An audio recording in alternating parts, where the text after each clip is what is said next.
คนไข่ทอดใส่โป๊ะไข่ใส่โป๊ะนี่คือยากที่สุดทุกคนนะเวลาทอดนะมันต้องใจเย็นๆจะทอดแบบไข่เจียวหมูสับบ่ไข่เจียวแบบไข่เจียวทั่วไปนะมันจะบ่ได้ทุกคนเนื่องจากมันหวานนะมันหวานแล้วทอดไปแห้งมันสิไหม้ทุกคนเลย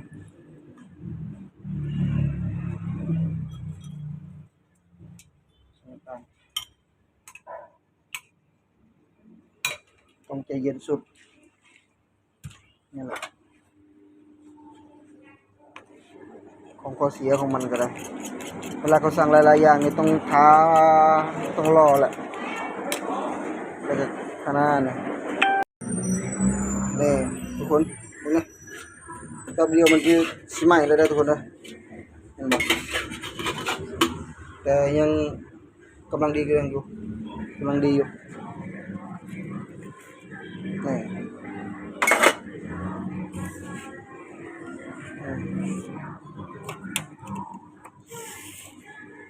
เสร็จไปแล้ว1กล่องนี่ทุกคนนะผัดคะน้าด้วยนะ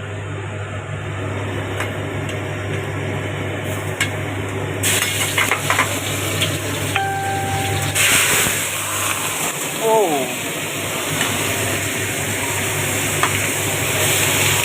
เป็นที่ไม่ให้เจ้าของ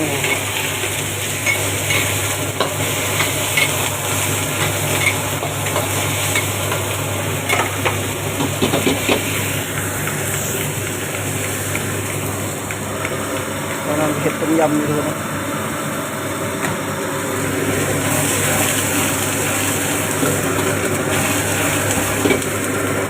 ลูกค้ามาไว้ได้มื้อนี้ทุกคนนะกับข้าวต้มน้ำก็ยังไม่ได้กินกันอยู่ลูกค้ามาแล้วนี่แหละติดงานกันแล้ว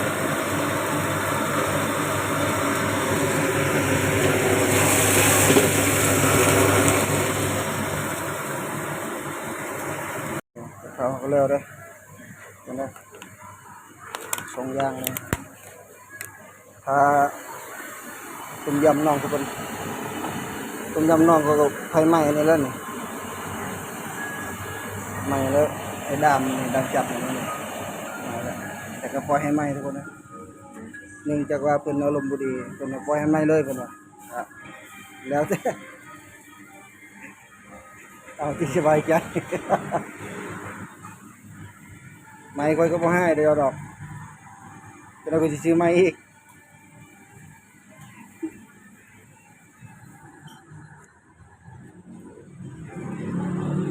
ต้มยำกุ้งหมึกทุกคนนะต้มยำกุ้งหมึกทำคนนั้นคนนั้น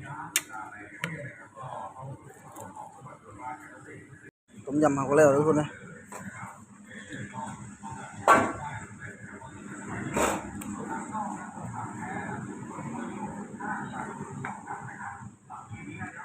ไปได้บ่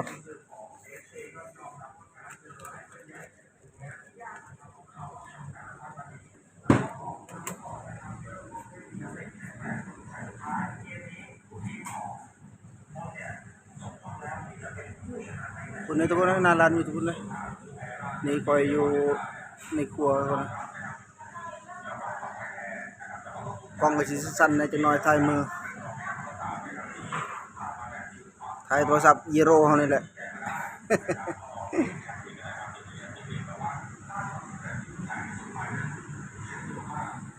ถ่ายโทรศัพท์อีห้างเขานี่แหละทุกคนเอ้ยบรรยากาศคึมอยู่ตลอดฝนตกสิเทือฝนก็ได้แต่ก็ยังด้วยทุกคนอันนี้ยังบ่แล้วเด้ทอดหมูอยู่หนองมันก็ได้ยังบ่แล้วอยู่เนี่ยเพิ่นตั้งน้ำมันรอเลยแต่ลูกค้ามันเข้ามาแล้วก็เลยเฮ็ดให้ลูกค้าก่อนนะเห็นบ่ทุกคนยืดเบิ่งบอลเลยนะใช่ละทุกคนเห็นบ่ทุกคนยืนเบิ่งบอลนะ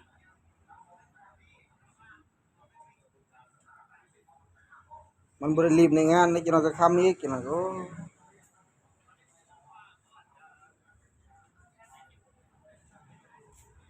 นี่จะให้ทุกคนเบิ่งตู้คนนี้ทุกคนตู้แช่คนนี้ชื่อบ่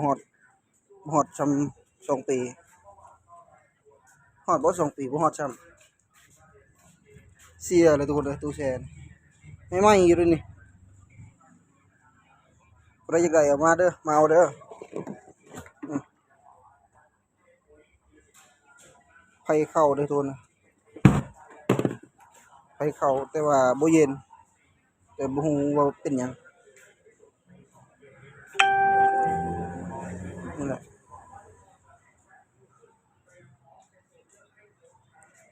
เสียดายทุกคนนะ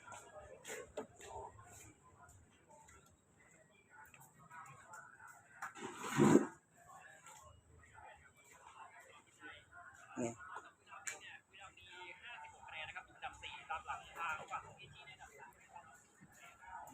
เฮ็ดงานพร้อมแล้วก็เบิ่งเขาแข่งเกมพร้อมนี่นี่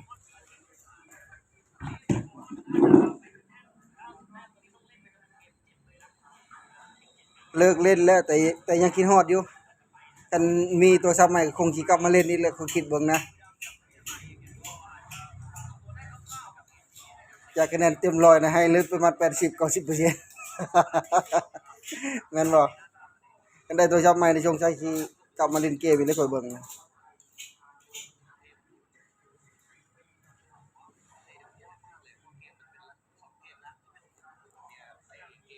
นี่ทุกคนนะ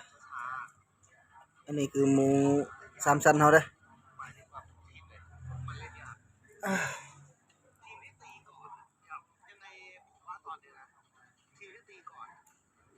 หมู3ชั้นเอาไปทอดหมูกรอบเอาไปทำเมนูหลายๆอย่างทุกคนอันนี้เอาไปผัดกะเพราผัดพริกแกงผัดหยังหลายอย่างได้อยู่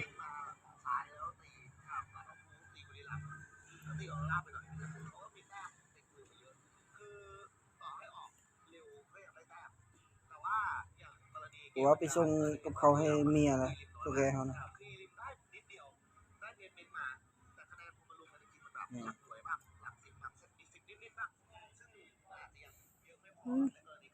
ภาพก็สิมัวๆหน่อยจักหน่อยทุกคนนะนี่แหละบ่มีเงินซื้อ iPhone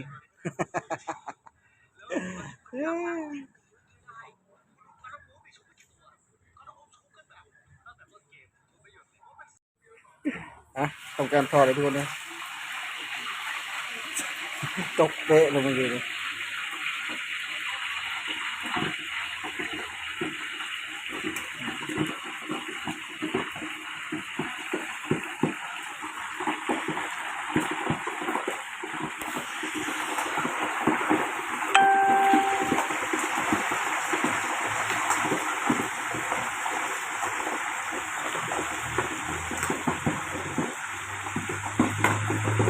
ระวังระวัง